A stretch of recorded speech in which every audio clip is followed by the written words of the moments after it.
তোর থেকে টাকা দিয়ে টাকা নিয়ে নিলি অনেক টাকা লাগবে। 40 আমি জানি ভিডিও নিয়েছি।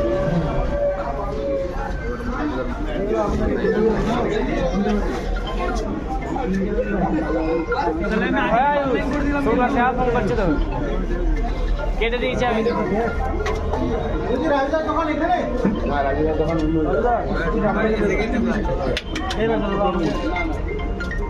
এই ভাগ্নে তোকে দিয়েছি পাউডার কিসে খাবি? থালায় খাবি না কাগজে খাবি? নিয়ে যাবো চারটে। আরে 30 টাকা দিয়ে দিলি। আমরা 3 টাকা নিয়েছি, আমি অনলাইন করে দিলাম আগে। এটা এর পয়সাটা কে দিল? একটু বলো। 3টে পাউডার, আনলিমিটেড তরকারি, একটা কাঁচা লঙ্কা, এক টুকরো পেঁয়াজ, মাত্র 30 টাকা। 60 টাকা অনলাইন করে দিচ্ছে। কিসের জন্য? লঙ্কা দাও, লঙ্কা।